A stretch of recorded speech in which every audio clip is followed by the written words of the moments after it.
살기로 했네. 주님 뜻대로 살기로 했네. 주님 뜻대로. 동이 서에서 먼 것 같이 우리의 죄과를 우리에게서 멀리 옮기셨으며, 아버지가 자식을 긍휼히 여김같이 여호와께서는 자기를 경외하는 자를 긍휼히 여기시나니, 이는 그가 우리의 체질을 아시며 우리가 단지 먼지뿐임을 기억하심이로다. 인생은 그 날이 풀과 같으며 그 영화가 들의 꽃과 같도다.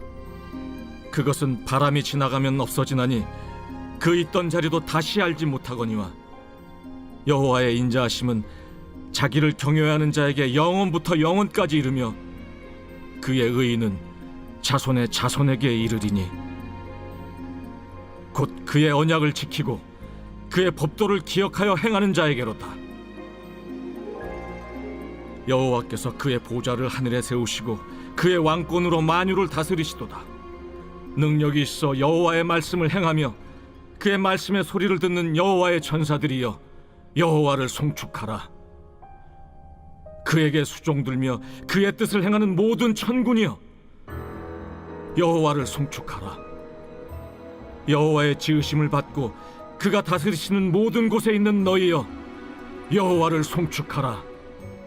내 영혼아, 여호와를 송축하라.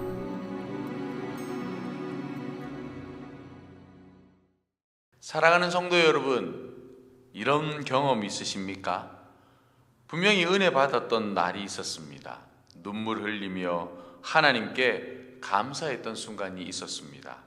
그런데 며칠 지나지 않아 다시 우리는 불평하고, 다시 두려워하고, 다시 무너집니다. 왜 그렇겠습니까? 은혜를 잊어버렸기 때문입니다. 사람은 참 이상합니다. 하나님이 해주신 일은 금방 잊고, 다른 사람이 나에게 준 상처는 오래 붙잡습니다. 그래서 성경은 반복해서 말하고 있습니다. 잊지 말아라. 오늘 본문은 그 중에서도 특별히 우리에게 이렇게 묻고 있습니다. 너는 정말 하나님이 어떤 분인지 기억하고 있느냐? 오늘 본문 12절에 이렇게 말씀하고 있습니다. 동이 서에서 먼 것 같이 우리의 죄과를 우리에게서 멀리 옮기셨으며. 여러분, 이 말씀이 얼마나 놀라운 말씀인지 모릅니다. 동과 서는요, 절대 만날 수 없습니다. 끝없이 멀어지는 방향이 동과 서입니다. 하나님은 우리의 죄를 그렇게 옮기셨다고 말씀해 주고 있습니다. 조금 가려준 게 아니었습니다. 잠깐 덮어주는 것도 아니었습니다. 완전히 영원히 다시 돌아오지 아니하도록 옮겨주셨다라고 오늘 성경은 말씀해 주고 있습니다. 그런데 문제는 뭐냐 하면, 하나님은 이렇게 옮기셨는데 우리는 다시 그 죄를 끌어오고 있다라는 겁니다. 그때 내가 왜 그랬지? 나는 역시 안 되는 사람이야. 우리는 이미 용서받은 죄를 계속해서 마음에 붙잡고 살아가고 있습니다. 그러나 복음은 이것입니다. 하나님이 끝내신 것, 그 끝내신 것을 우리가 다시 시작할 필요가 없다라는 것입니다. 그리고는 오늘 본문 13절에 이렇게 기록하고 있습니다. 아버지가 자식을 긍휼히 여김같이 여호와께서는 자기를 경외하는 자를 긍휼히 여기시나니. 여기서 하나님을 아버지로 비유하고 있습니다. 이건 단순한 표현이 아닙니다. 신앙의 핵심이라고도 말할 수 있을 것 같습니다. 여러분, 아버지는 어떤 존재입니까? 자식이 잘해서 사랑하는 존재가 아닙니다. 자식이 부족해도 끝까지 품는 존재가 아버지이십니다. 자식이 넘어져도 다시 일으켜 세워주시는 존재도 아버지이십니다. 하나님은 바로 그런 아버지 같은 분이다라는 겁니다. 우리는 자주 이렇게 생각합니다. 내가 요즘 신앙이 별로라서 하나님이 나를 멀리 하실 거야. 아닙니다. 하나님은 잘하는 날만 사랑하는 분이 아니고 넘어지는 날에도 품으시는 분이 하나님이시다라는 겁니다.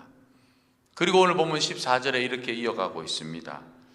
이는 그가 우리의 체질을 아시며 우리가 단지 먼지뿐임을 기억하심이로다. 하나님은 우리를 모르는 분이 아니십니다. 너무나도 잘 알고 계시는 분입니다. 우리가 얼마나 연약한지, 얼마나 쉽게 흔들리는지, 얼마나 쉽게 넘어지는지 하나님은 다 알고 계십니다.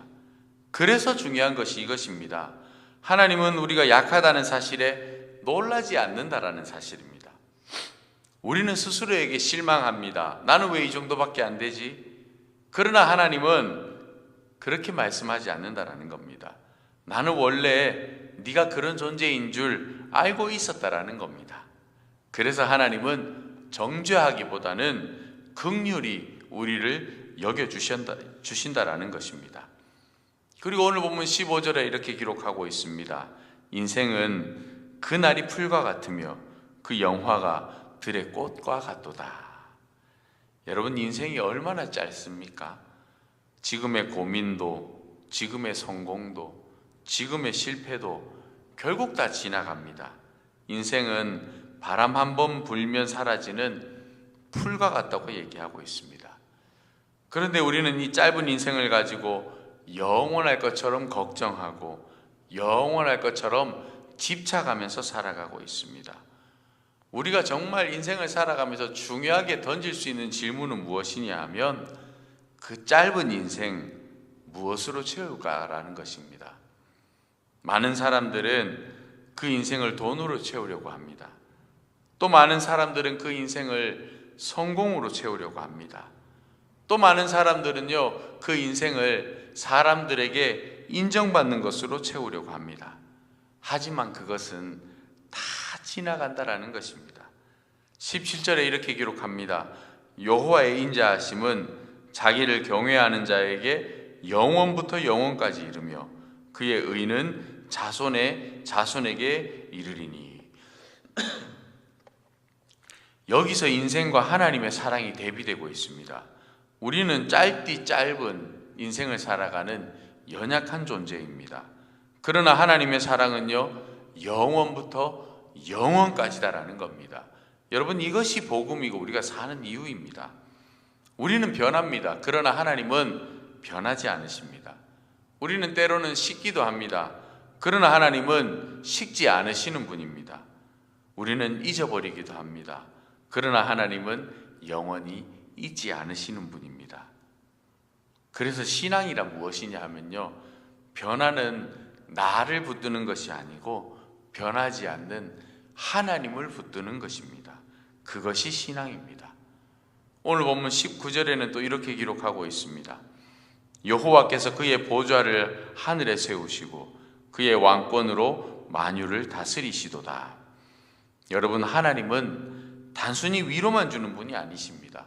다스리는 분이시다라고 기록하고 있습니다. 내 삶의 문제도, 내 가정도, 이 세상의 모든 상황도요, 하나님의 통치 아래에 있습니다.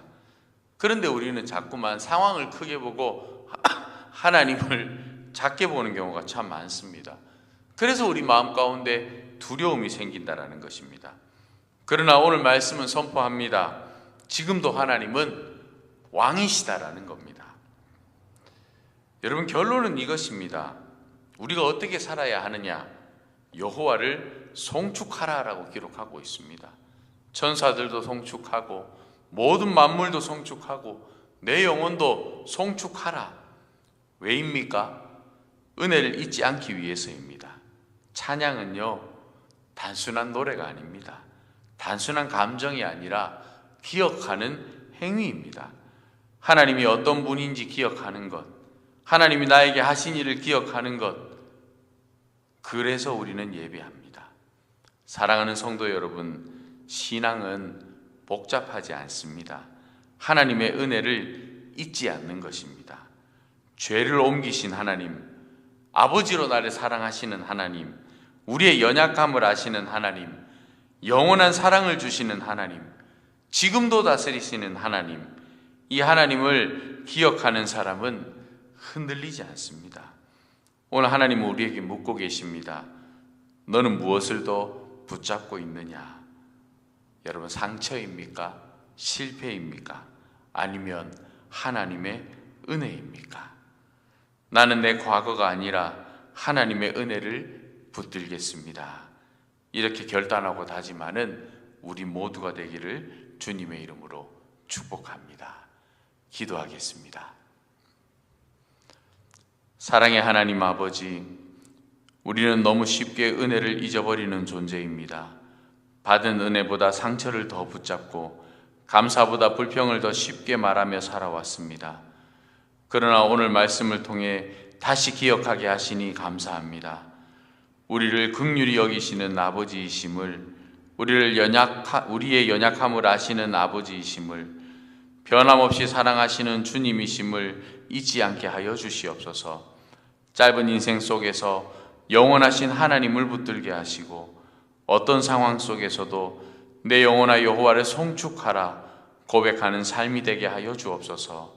거룩하신 예수님의 이름으로 기도합니다. 아멘.